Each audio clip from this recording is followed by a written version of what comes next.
Hi, Kinder. Welcome back. We missed you. I hope you had a great weekend with your family and friends and enjoyed the beautiful weather that we had outside this weekend.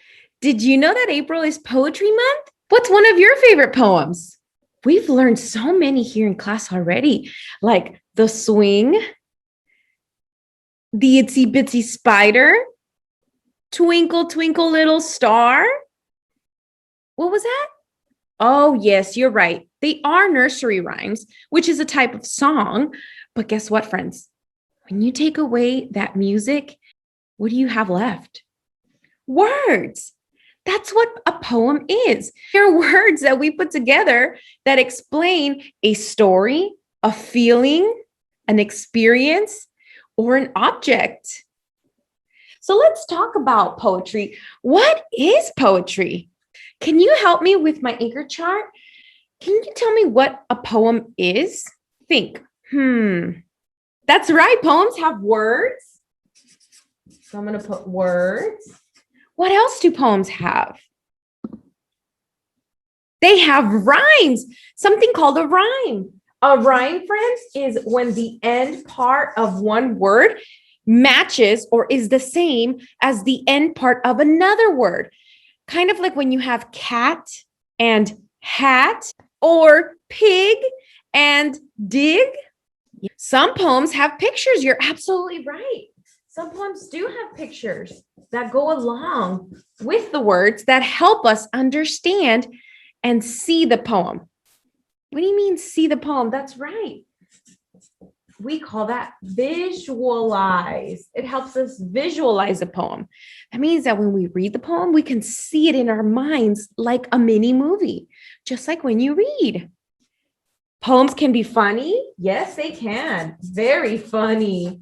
Poems can be happy. They can also be silly. You're absolutely right. They can be short. A lot of the poems that we're looking at can be short, but they can also be long. Poems, just like books, can be fiction or informational. So I'll put fiction, and I'm going to put down here informational because we can also learn in a poem about our world around us. A poem also has something called adjectives. And an adjective, friends, is a word that describes what something looks like, feels like, sounds like, or tastes like. That sounds familiar. Those are my five senses. So a poem usually has words that will appeal to our five senses. That's what good poetry does. It helps us feel.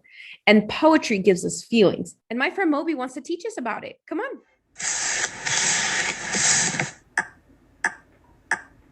I'm done. You want to see? I know, it looks different, but I'm painting too. These words all describe the flowers. I painted a picture with words. Get it? Well, what I mean is that you can use your senses to write about something. What are senses? Wow, look at that bright orange butterfly. When you see something, you use one of the five senses. There's also touch. Like this tree is dry and bumpy, and it feels really rough.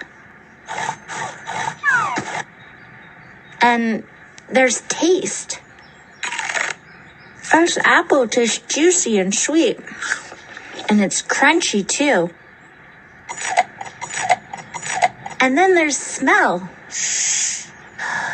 My apple smells sweet. But you smell like dirty socks. Let's see. There are things that you see, touch, taste, smell, and, oh, right. Here. It's Senor Maurice.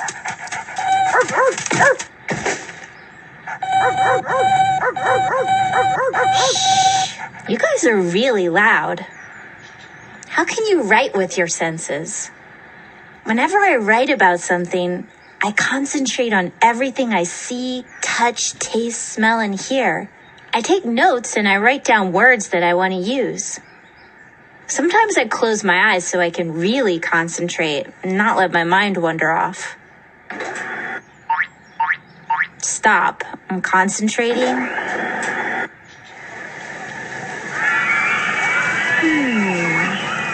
I can hear all the people yelling and laughing on the rides. I can smell sugary cotton candy and it's making my mouth water. I can feel the warm wind blow on my face. And I can see shiny, bright balloons. Sometimes I concentrate on only one sense if I think it's really important. Like, I'll focus on how Grandpa's apple pie tastes, with the crunchy crust and the sweet apples and the soft, cold ice cream. I hope my description tasted good. Why should you write with the senses? I guess it helps your reader's imagination if you describe things. Describing words are called adjectives. They make your writing come to life. Like, you can write, the South Pole is a cold place. I know, pretty boring.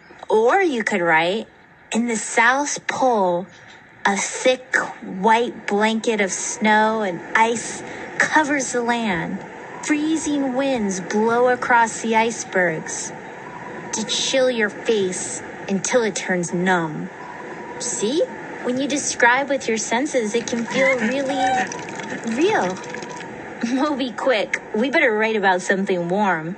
The hot sun burns brightly in the sky and warms my skin. The hard ground is dry and cracked, and my throat is thirsty for water. I guess it's too warm, huh? Okay. The sun shines through the window and the classroom is warm and cozy. It smells like sweet flowers and wet paint.